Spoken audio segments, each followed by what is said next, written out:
ya está aquí con nosotros Karen en este lunes 20 de noviembre. ¿Cómo estás, Karen? Hola, buenos días. Bienvenida.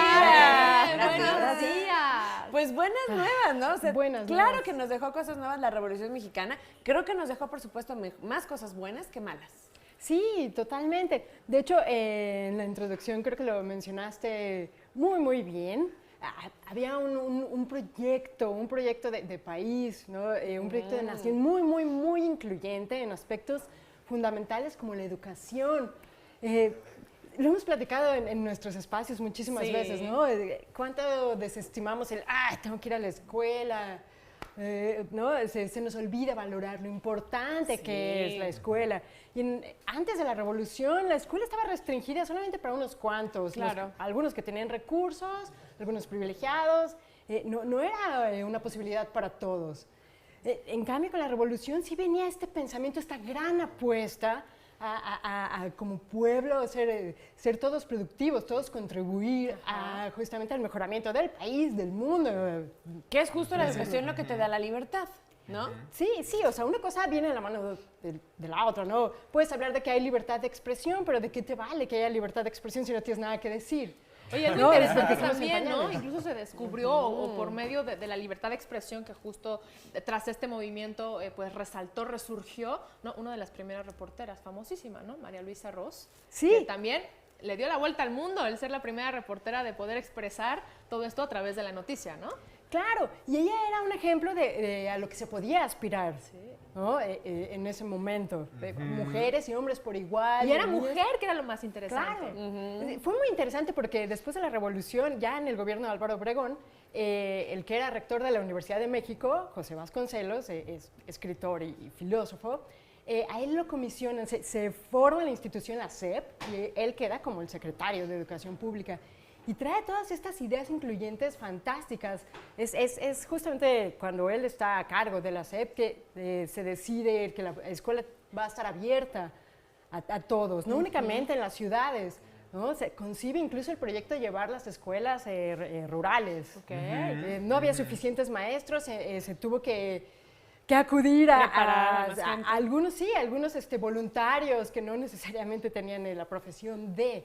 Incluso hay en esa temporada algo muy interesante que se llama el ejército infantil. Niños que aprendían a leer y a escribir y que después le estaban enseñando a los adultos a leer y escribir. Claro. Entonces, sí, y había esta idea no solo de alfabetizar, era obviamente la prioridad, ¿no? Pero además de alfabetizar, había también la idea de que tienes que nutrir a la persona para que pueda contribuir realmente de manera rica a la sociedad. Entonces se hicieron tirajes, pero enormes, de grandes clásicos, de libros importantes de la literatura, de filosofía, para que no solamente te quedaras en aprender a leer y escribir, sino que pudieras tener otras lecturas que te dieran mundo, ¿no? Claro. Insisto que había una aspiración bien sana a que el pueblo mexicano de verdad creara una cultura propia sumamente rica y salir adelante con todo, ¿no? O sea, el pueblo mexicano Cosas en que se realidad nos olvidan. en esa etapa pedía a gritos, entonces, que el ser escuchado, el ser educado también, como bien tú lo decías, fue un proyecto, la revolución dio pie a un proyecto de nación que, pues, a la fecha, ahora lo estamos aplicando y seguimos evolucionando y seguimos revolucionando también en todos estos aspectos, ¿no? Sí, y era una cuestión totalmente incluyente. Es que hay pequeños detalles que te hablan. De lo pequeño puedes ver lo grande, ¿no? Por ejemplo, también en esa época, no solo estamos hablando de las escuelas, se incluyeron los desayunos escolares. Porque en esa... Desde entonces. Sí, porque como querías, o sea, se trataba de incluir a toda la población, pues te dabas cuenta de que muchos niños llegaban tan desnutridos que no podían aprovechar la oportunidad. No van a aprender. Sí, Exacto, tenían la escuela, pero no podían aprovecharla. Entonces, ya desde entonces también se echan a dar tener estos desayunos escolares. Oye, Karen, y además obviamente de la educación, la libertad de expresión, la igualdad, que fue una de las cosas por las que lucharon los revolucionarios, pues obviamente también todo este tema laboral, que fue cuando empezó a haber horarios laborales justos, porque en aquel entonces trabajaban horarios de locura y nadie respetaba ni la entrada salida ni la hora de Es que esa era de entrada, justamente una de los pues grandes propósitos de la revolución. pues, revolucionaria, ¿no?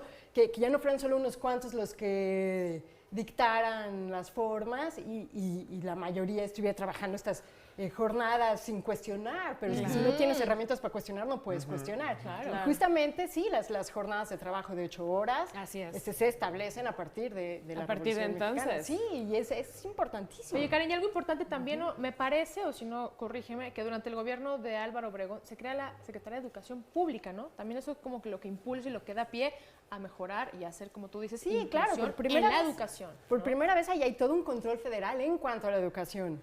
Sí, lo mencioné hace un momento que Vasconcelos queda como el secretario. Claro. Él era el rector de la universidad Ajá. y queda como... Pero es bien importante acordarnos de dónde viene. ¿De dónde? ¿no? Y en dónde está. Oye, bien hablabas tú de la libertad de expresión que va ligada con la educación, ¿no? Si no tienes educación, pues ¿qué vas a decir, no? Pero al final cuando tú platicas o cuando mencionas la libertad de expresión, también se te viene a la cabeza la represión, ¿sabes? El no decir nada, el que mejor quedarte callado para no sentir alguna repercusión, ¿no? Ello o decir lo que te están, decir el discurso de alguien más. También. Claro. En ese sentido viene Obligado, lo que ¿no? claro, en ese sentido viene lo que mencionamos justo al inicio, ¿no? Hay que tener que decir, no va, o sea, de nada vale tener el derecho si no puedes aprovechar Y no la decirlo de educación. una forma justa.